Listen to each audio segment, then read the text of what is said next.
สบายดีทุกท่านมื้อนี้เนาะครูเอได้มาถึงจุดหมายปลายทาง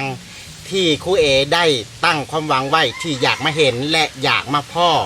เนื่องจากว่ากระแสกำลังมาแรงที่สุดอยู่ในโลกโซเชียลบ่ว่าจะเป็นทาง Facebook บ่ว่าจะเป็นทางเน็ตต่างๆและสถานที่ที่ครูเอนั่งอยู่ตอนนี้เป็นสถานที่ที่เกิดประวัติศาสตร์ครั้งยิ่งใหญ่ของโลกโซเชียลที่ให้ทั้งหลายๆคนที่อยากมาพบหรืออยากมาเห็นและคงจะเป็นไปบ่ได้นอกเหนือจากสถานที่ที่เกิดประวัติศาสตร์ของผลงานเพลงหนึ่งที่บ้านนาจารเมืองอาจสะพังทองแขวงสวรรณเขตก็คือหลายๆคนคงจะฮู้เพราะว่าปัจจุบันนี้กระแสที่มาแห้งที่สุดก็คงเป็นไปบ่เป็นไปทางใดบ่ได้นอกเหนือจากบุคคลคนนี้ที่สร้างความบันเทิงสร้างความประทับใจให้หลายๆคนได้เห็นให้หลายๆคนได้ติดตามทางโลกโซเชียลและถ้าเห็นกุ๊กเป้าแบบนี้เนาะหลายคนต้องคิดออกอย่างแน่นอนว่านึกถึงเพลงนี้ที่คนผู้นี้เป็นคนแต่งมันเป็นสิ่งที่ว่าหลายๆคนที่เอาไปห้องตามหลายๆคนที่เอาไปเป็นกระแสในโลกโซเชียลก็คืออยากกกเป้าทั้ง2-3ต้นนี่เนาะเป็นกกเป้าที่ว่าได้เห็นผู้หญิงคนหนึ่งที่มานั่งแต่งเพลงและใส่สื่อเพลงนั้นว่านั่งกอดกกเป้าและหลายๆคนกำลังฮิตและหลายๆคนกำลังเอาไปลอกเลียนแบบทางด้านโซเชียลและมื้อนี้ครูเอได้มานั่งอยู่สถานที่นี้เป็นครั้งที่ว่ายิ่งใหญ่อันหนึ่งสำหรับที่ครูเอได้มีเกียรติได้มาเห็นได้มาพบพ่อก่อนคนอื่นๆที่เขาอยากมาเนาะสถานที่นี้และก็ได้มาพอตัวของน้องอย่างแน่นอนได้นำตัวของน้องมาสถานที่นี้อย่างแน่นอนเพื่อลื้อฟื้นความหลังเพื่อลื้อฟื้นความทรงจำอีกครั้งยิ่งใหญ่ทางด้าน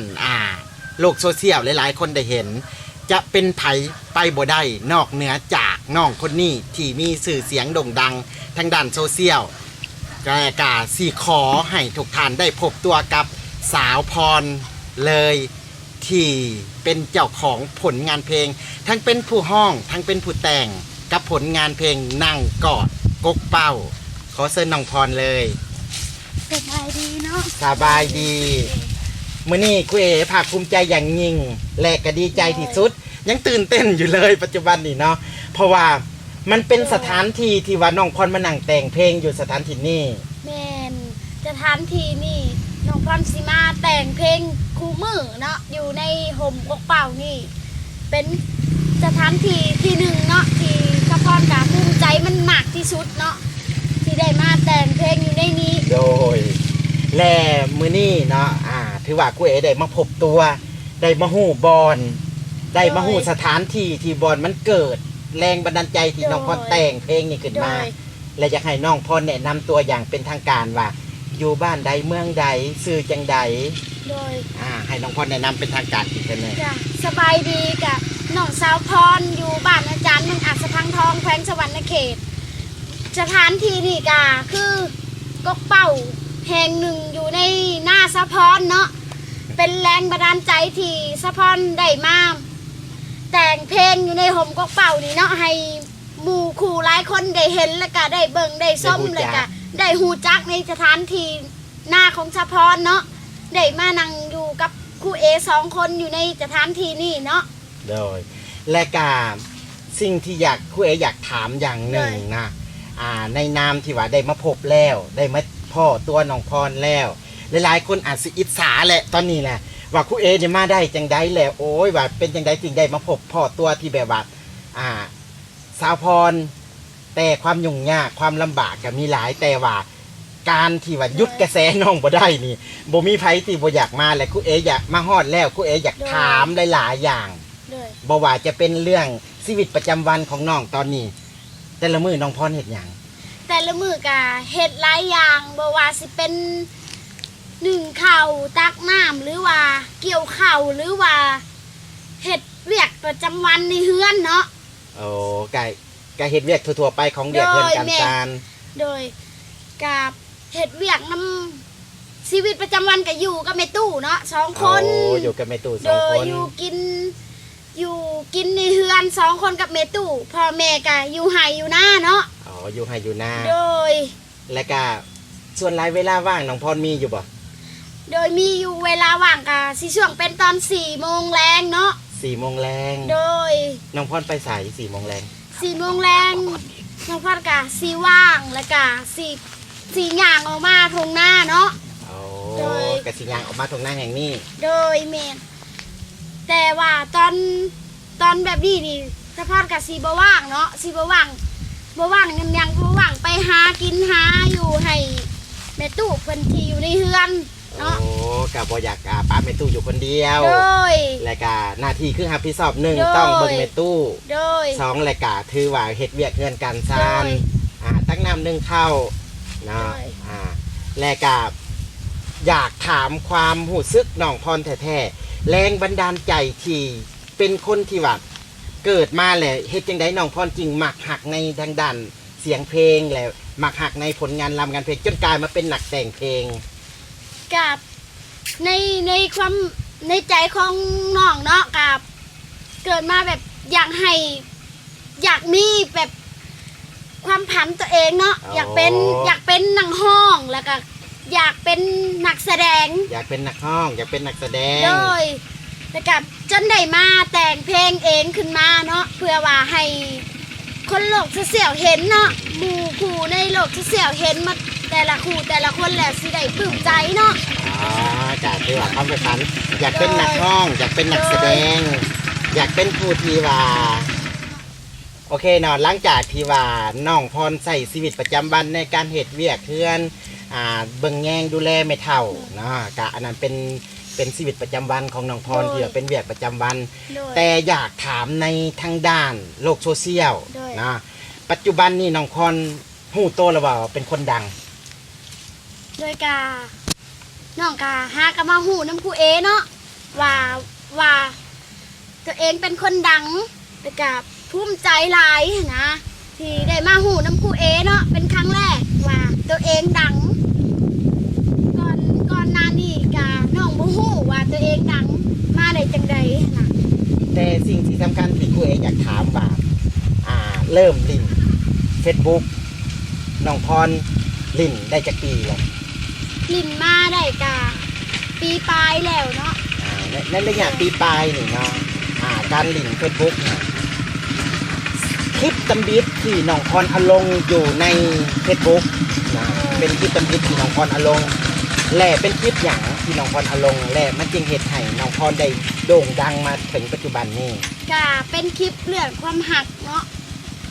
เป็นคลิปเรื่องความหัก โดยเป็นคลิ มั ป น เรื่อง มี ค ต้ วาน ม ปลายสาเหตุเนี่ยใดจึงอยากเอาคลิปความ กา หักลง มีต้นปลายสาเหตุจังใดอันครูเอถามมาเนาะกาสิตอบว่าผิดหวังแล้วกาเสียใจแล้วกาที่ผู้บ่าวบอกเลิกเนาะ โอ้แต่ก่อน โดย น้องพรเคยมีคนหักว่า โด ง่าย ยแมนเคยมีคนหักเป็นเพื่อนบ้านเนาะ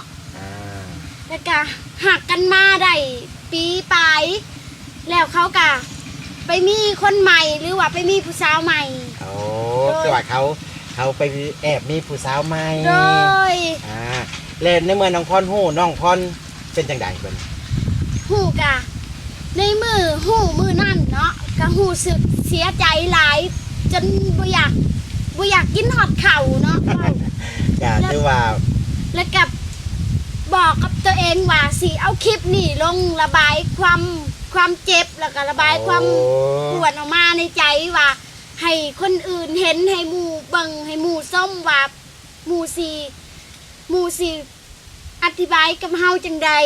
โอ้นากะ โดย แต่ว่าในเมื่อความเจ็บปวดทางด้านความหักแล้ว โดย เลยก็อยากระบายว่าง่าย โดย ๆอยากระบายแล้วก็เลยอัดคลิปนั่นลงทาง Facebook โดย อัดลงไปเป็นจังไดบัดนี้ อัดลงไปกะมีผู้หนึ่งเนาะมีผู้หนึ่งกับติดต่อเข้ามาว่าน้องพรอยากได้คลิปเจ้าไปเอาลง โอ้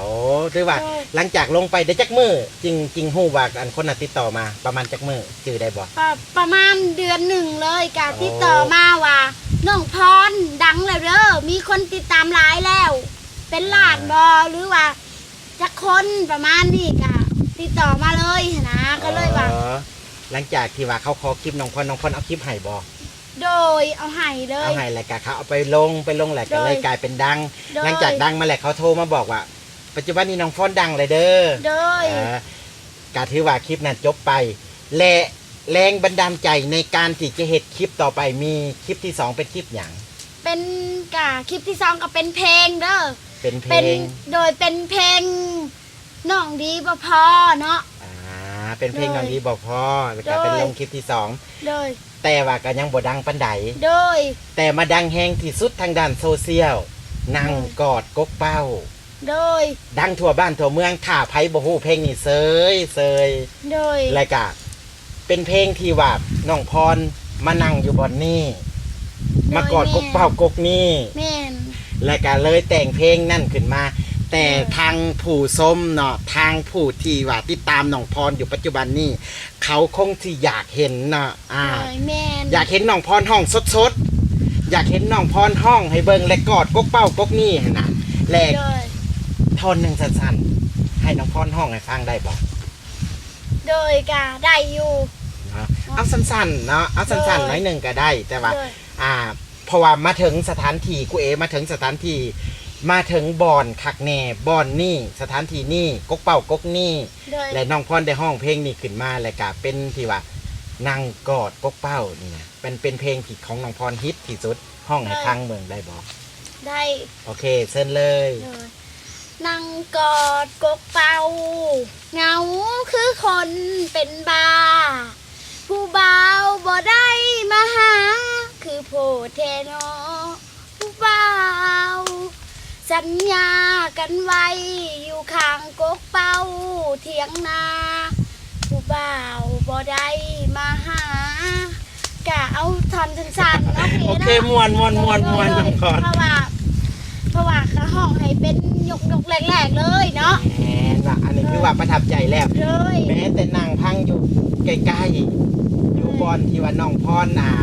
สร้างผลงานเพลงนี้ขึ้นมาก็ถือว่า เลย น้องพรห้องมวนและก็มีเนื้อหาดีผลงานเพลงนี้และในนามที่ว่าน้องพรเป็นคนแต่งเป็นคนห้องถ้าสมมติว่ามีคนอยากได้เพลงนี้ไปห้อง โดยการที่ว่าอยากติดต่อทั้งน้องพรหรือว่าอยากได้ทั้งน้องอยากได้น้องพรนี่ไปเหตุเพลงนี้แนวคิดน้องพรสิคิดเนี่ยได้ แนวคิดน้องก็คิดว่าคันอยากได้เพลงน้องเนาะน้องก็ยังบ่ได้ให้เนาะเพราะว่ายังบ่ได้ห้องลงสด ยังบ่ได้ห้องลงเองนะใน YouTube เนาะกะบ่อยากให้เป็นใดเนาะที่เขาอยากไปเอาไปเฮ็ดเป็นเพลงเนื้อหาของมันหั้นนะเอาไป แต่ถือว่ายังบ่อนุญาตเถือ เด้อ เพราะว่า ยังบ่ เจ้าของ อนุญาต กันยังสีห้องอยู่ โดย นะบ่ท่านว่ามอบให้ผู้นั่นบ่ท่านมอบให้ผู้นี้ถือว่า โดย เพลงนี้เจ้าของยังสีห้อง โดย วาสนากันยังอยากห้องเพลงของตัวเองแต่งอยู่ โดย เพราะมันเป็นเพลงที่โด่งดังแต่ว่า โดย ตัวเองกันยังบ่ท่านได้ห้องแบบว่าตามถือ โดย ตามที่ว่าหลักการมัน โดย นะเป็นเพลงที่ออกมาสมบูรณ์แบบกันว่า โดย อีกอย่างหนึ่งนะและก็ปัจจุบันนี้เนาะน้องพรกายเป็นผู้ที่ว่าโด่งดังและเป็นผู้ที่มีสื่อเสียงหลายๆ คนทั่วประเทศ หรือว่าต่างประเทศก็สิอยากเห็นตัวจริงเสียงจริง อยากให้น้องได้ไปหับไส้ในเวียกงานต่างๆ อยากให้น้องได้ไปพบพ่อกับบรรดาคนต่างๆในบ่ว่าจะเป็นในแขวงต่างแขวงหรือต่างประเทศอาจสิมีในข้างหน้า โดย นะสำหรับตัวน้องพรเนาะ โดย น้องพรก็ยังจะมีโอกาสได้สร้างความบันเทิง แม่ นะบ่ว่าจะเป็นทางด้านการแต่งเพลงบ่ว่าจะเป็นคลิปต่างๆน้องพรอาจจะสร้างขึ้นมา อยากให้น้องพรโดย ฝากผลงานฝากตัว โดย ฝากในหลายๆเรื่องกับ FC หรือว่า โดย ผู้ที่ว่าเป็นแฟนคลับของน้องพร โดยน้องก็ขอผักผลงานเนาะทั้งอย่างด้าน YouTube แล้วก็ทั้งโลกออนไลน์แล้วก็ทั้งเพจมุกเนาะขอผักให้กดไลค์กดแชร์ทั้งบ่ว่าสิเป็นด้านผลงาน เพลงบ่ว่าสิเป็นผ่านด้านผลงานต่างๆเนาะที่ ที่สัมผัสอีหยังกะขอให้กดไลค์กดแชร์ให้เนาะแล้วก็ขอผักเนื้อผักตัวพร้อมเนาะผักงูคู่กดไลค์กดแชร์ให้เนเดอร์กับอันในคลิปนี้กันเนาะ โอเคเนาะถือว่าอาจสิเข้าใจในส่วนต่างๆทั้งน้องที่เพิ่นอธิบายมาบ่ว่าจะเป็นทางด้านผลงานเนาะก็ฝากติดตามผลงานของน้องในเด้อและฝากกดไลค์กดแชร์กับติดตามน้องทาง Facebook เนาะกับ Facebook น้องก็คือพิมพ์คำว่า พรพิลาวัย นะและก็ฝากติดตามผลงานใหม่ๆของน้องที่จะออกทาง YouTube เนาะหลังจากนั้นก็ถือว่าผ่าไผที่ต้องการอยากได้น้องไปโชว์ตัว หรืออยากให้น้องไปแสดงในสถานที่ต่างๆก็หรือว่าอยากให้น้องหับงานในด้านโฆษณาต่างๆก็สามารถเนาะสามารถติดต่อมาได้เนาะหรือว่าติดต่อไปที่ตัวน้องพรสำหรับมื้อนี้เนาะการสัมภาษณ์บ่ว่าจะเป็นเรื่องชีวิตประจำวันของน้องพรบ่ว่าจะเป็นเกี่ยวกับผลงานเพลงที่น้องพรแต่งขึ้นมาแล้วมันเป็นที่โด่งดังและก็ติดกระแสอยู่ในโลกโซเชียลปัจจุบันนี้ก็คือนั่งกอดกบเป้าและก็ในหลายๆด้านเนาะที่ว่าน้องพรที่กำลังโด่งดังปัจจุบันนี้และสองคนเฮาก็สิได้หยุดการสัมภาษณ์ไว้เพียงเท่านี้เนาะโอกาสหน้าถ้ามีเวลาและก็ครูเอมีเวลาอาจจะได้มาสัมภาษณ์น้องในผลงานต่อๆไปบ่ว่าจะเป็นทางผลงานเพลงบ่ว่าจะเป็นทางเรื่องราวต่างๆของคลิปต่างๆที่น้องจะสร้างผลงานมามื้อนี้ครูเอพร้อมด้วยน้องพรนะขอกล่าวคำว่าสบายดี บ